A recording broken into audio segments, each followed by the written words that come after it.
taasisi zilizofanywa tathmini za usalama wa mifumo ya TEHAMA, ambako ni mifumo 112 tu ndio ambayo ilifanywa tathmini, lakini nadhani tuna mifumo karibia takriban 800 kama sikosei. Sasa hizi tathmini za kiusalama zinapofanyika kwa udogo namna hii, Mheshimiwa Mwenyekiti, tunapata matatizo makubwa sana. Tunategemea mifumo ya TEHAMA kukusanya kodi, tunategemea mifumo ya TEHAMA kwa ajili ya kusimamia matumizi ya serikali. Sasa hivi mifumo mingi ina matatizo makubwa, ina changamoto nyingi. Mifumo imeanzishwa na kuanza kutumika ikiwa wakati mwingine Kanzidata na Seva bado zinamilikiwa na venda. Lakini mifumo mingine inaruhusu fedha mpaka kuingia kwenye mifuko ya watu, kwenda kwenye akaunti za watu. Alafu bado una changamoto hii kubwa, mifumo yako ya kufanywa ukaguzi. Mkaguzi CAG amelia juu ya kuparalyze kwa mifumo yetu ya ukusanyaji wa mapato, juu ya kuparalyze kwa mifumo yetu ya usimamizi wa matumizi. Sasa Mheshimiwa Spika, Mheshimiwa Mwenyekiti, kama hili jambo litaendelea na mifumo ya TEHAMA ndio hii ambayo tunayoitegemea. Kama mfumo unaweza ukakaa mfumo au kaguliwi usalama, mfumo unaendeshwa haujakaguliwa usalama, maana mtu yote anaweza kutempa nao, mtu yote anaweza kaingia kwenye mfumo akabadilisha takwimu, mtu yote anaweza kaingia kwenye mfumo akafuta kumbukumbu. Usalama wa taifa letu uko wapi? Usalama wa mapato yetu uko wapi? Na jambo hili linasimamiwaje? IGA wana tatizo gani la kushindwa kulimanage hili jambo? Na waziri wa utumishi anatuambia nini kuhusu uwezo wa IGA katika kusimamia hili jambo? Kwa nini mamlaka zinazovunja sheria sasa hivi taasisi ambazo zinasimamia miongozo zinasimamia miongozo na sheria ya serikali mitandao ni 40% tu? Mheshimiwa Mwenyekiti, changamoto ya muda huu nashindwa hata sijui nitaongeaje sasa. Kuhusu Mheshimiwa, sababu zingine nataka kusema tu kwamba utawala bora wetu uko wapi? Mheshimiwa Waziri Simbachawene, taarifa ya CAG, PPRA, FAU, TAKUKURU zinaendelea kuripoti uwizi wa fedha za umma kwa kiwango kikubwa, lakini kuingia mikataba ya usiri ambayo haina baraka za mwanasheria mkuu wa serikali, ambayo haijabarikiwa na bunge hili, na mikataba hiyo ikaendelea. Alafu tuko na waziri wa utawala bora, tuko na serikali inayosimamia utawala bora. Haya mambo yanawezekanaje? Lakini 40% ya watumishi wa umma hawafanyi kazi, na ni taarifa ya waziri mwenyewe.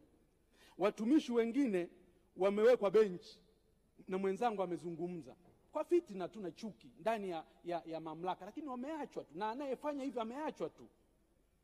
Kukabidhi rasilimali za umma kwa wageni, kwa mfano machimbo ya wachimbaji wadogo, taarifa za CAG kutokufanywa kazi.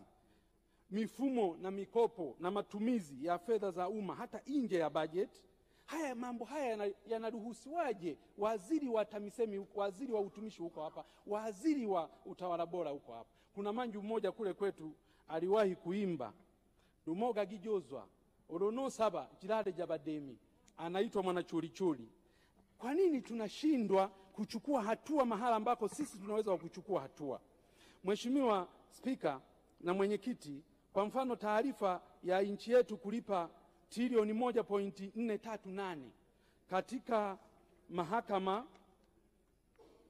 tovuti ya KSID inaonyesha kuwa baadhi ya makampuni yamelipwa baada ya kupewa tuzo katika mahakama ya kimataifa ya usuluhishi wa migogoro na uwekezaji na biashara, ambako nchini kwetu mpaka sasa hivi tumekwisha lipa trilioni 1.438 tena kwa siku za hivi karibuni. Hizi taarifa zinaonyeshwa kwenye tovuti ya KSID, trilioni 1.438, lakini bunge hili halijawahi kuelezwa na waziri wa utumishi na utawala bora. Bunge hili halijawahi kuelezwa na waziri wa katiba na sheria. Bunge hili halijawahi kuambiwa jambo lolote, isipokuwa kule KSID kwenye tovuti ndio wanaonyesha tu trilioni 1.438, ambako hizi fedha hatujawahi kuzipitisha sisi, na hatujawahi kuomba kibali, na hatujawahi kuambiwa kwa nini serikali ilienda kushindwa katika madai hayo. Mheshimiwa Mwenyekiti, jambo lingine mpaka sasa hivi serikalini, kashfa ya wahamiaji haramu kuajiriwa serikalini. Wote tunakumbuka kwamba mkuu wa majeshi ya ulinzi na usalama CDF Jenerali Jacobo John Mkunda alitoa taarifa akisema baadhi ya waomba hifadhi hao na wakimbizi au familia zao wameajiriwa serikalini kwa nafasi mbalimbali, na wengine wamepewa teuzi serikalini katika nafasi zenye maamuzi. Nafasi za Watanzania zimechukuliwa na wageni. Kwanza, tuna mfumo gani wa utumishi ambao unaweza kuruhusu mpaka mtu mgeni akaajiriwa? Tuna mfumo gani wa utumishi hapa nchini ambao unaweza ukaruhusu mpaka ukaruhusu mtu ambaye sio raia wa nchi hii akapata uteuzi ndani ya serikali? Tuna mfumo gani? Yanawezekanaje haya? Na taarifa hii kwa sababu ilikwisha tolewa, waziri wa utumishi na utawala bora, una shida gani, una kigugumizi gani kuitolea taarifa kikamilifu ndani ya bunge hili? Ni akina nani ambao wameajiriwa ndani ya nchi si raia wa Tanzania? Ni akina nani ambao wameteuliwa ndani ya nchi yetu sio raia wa Tanzania? Ni akina nani hao na vyeo vyao na hatua zilizochukuliwa na serikali? Kuna shida gani? Kiongozi mkuu wetu wa majeshi ametoa taarifa nyeti kama hii, halafu inanyamaziwa, haitolewi taarifa mwaka jana na hata mwaka huu. Tatizo ni nini serikalini?